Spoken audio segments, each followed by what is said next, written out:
Hello friends, Grandmaster here. I had a student once ask me, Hanchi, why do we work so hard to learn to fight if you encourage us to live a life of peace? My reply was actually an old saying that I had heard. It's better to be a warrior in a garden than a gardener in a war. In other words, it's better to be prepared and not need it than to need it and be unprepared. The answer is far more than that though. I recently heard that one of our adult students is being criticized because we aren't an MMA or Krav Maga school. I'll address this by saying two things. Firstly, the biggest battles any of us fight are inside us.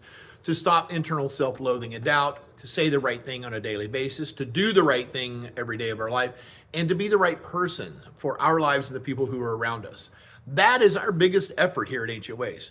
Secondly, I've had hundreds of real-life self-defense scenarios while I was working in a psychiatric facility. I also had hundreds of fights in a ring.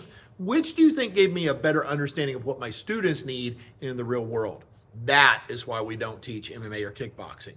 By the way, did you know that we are a certified American top team MMA school? Krav Maga, on the other hand, is a martial art taught to military. It is not designed for civilians.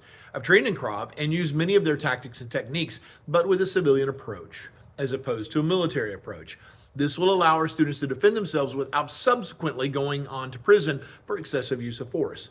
By law, you must cease your self-defense when there is no longer a threat. To the military mind, that threat is removed when the attacker is dead. This is not the case in the civilian world. All right, onward to more pleasant thoughts. This week at Ancient Ways is going to be great. Students will be earning their orange stripes on their belt. Some will be earning their yellow belts. Some red seniors are moving on to new material. And this Friday, to top it all off, we have our very first Parents' Night Out in our new facility. We still have room for more, so get signed up. If our pianos are new to you, here's how it works. You drop off the kids at 7, you go and do none of our business until 10 p.m. We are going to make sure the kids are safe while they have fun, a snack, and watch an appropriate film. Some area restaurants are actually providing coupons just for our parents for the night as well. So you can get dinner with your favorite person. The link to register is in the description. The cost is significantly less than a babysitter, and we normally do these once per month, so you can kind of plan your date night around it. In November, we have our next tournament on Saturday the 18th. This is a weapons tournament, but no worries if you aren't in the Black Belt Club or Masters Club. We will be introducing all students to sword fighting over the course of the next month. All students need to participate in the tournament. I'm going to say that again in a minute. It is an important part of your martial arts training experience. Being across from another individual who does not have the best intentions towards you is a psychological experience that helps us prepare for reality. Plus, it's a fantastic good time. Students in Black Belt Club and Masters Club can also perform weapons forms to try to get a big award.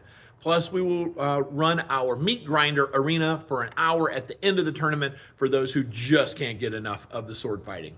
Mark the day and get ready. All students are expected to participate. Repeat, you are expected to participate. T-shirts will go to all competitors. We don't do participation trophies, and medals will go to the top competitors in each division. Now, as I said, in class this week, we will be earning your orange stripes. That shows that you build an adequate proficiency in kicks, punches, and blocks for the semester.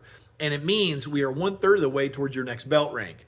If you don't earn yours right away, get with the instructors and get some guidance. We're here to help you succeed. That's our jobs.